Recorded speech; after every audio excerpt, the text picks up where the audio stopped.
আমাদের র্যালির বিষয় হলো ডেঙ্গু সম্পর্কে সচেতনতা বৃদ্ধি।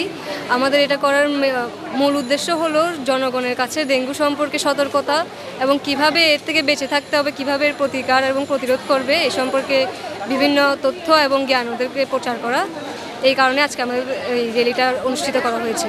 আজকে আমাদের র্যালিটা হচ্ছে, যেহেতু আমরা বিএনসিসি ক্যাডেট, আমাদের কাজই হচ্ছে দেশের মানুষের সেবা করা, দেশের মানুষকে সচেতন করা। এখন চট্টগ্রামে বর্তমানে হচ্ছে আপনার ডেঙ্গুতে অনেক রোগী আক্রান্ত হচ্ছে।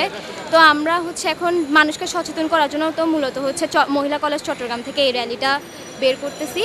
এটা আসলে আমরা জনগণের মধ্যে সচেতনতা বৃদ্ধি করার জন্যই করছি মূলত। আর এখন বৃষ্টি হওয়ার কারণে ডেঙ্গুটা আরও বেশি ছড়াতে পারে। তো আমরা চাচ্ছি যে আমরা মানুষকে সচেতন করি, যাতে ওরা এখন যে বেশি ডেঙ্গু ছড়াচ্ছে ওইটা থেকে মানুষ সচেতন থাকতে পারে।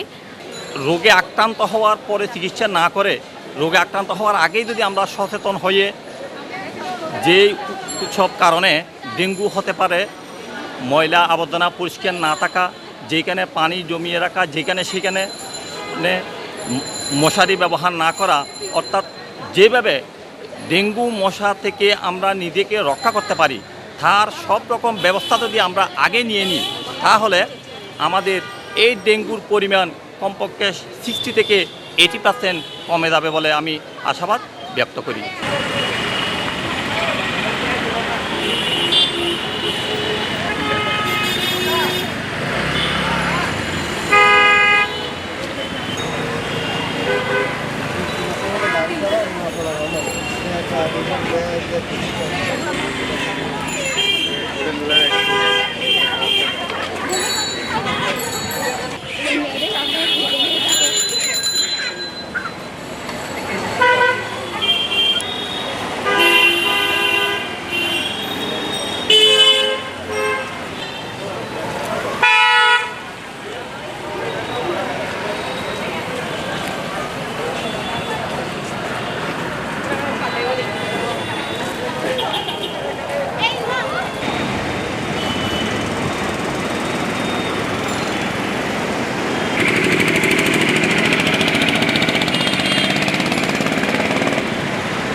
ওকে,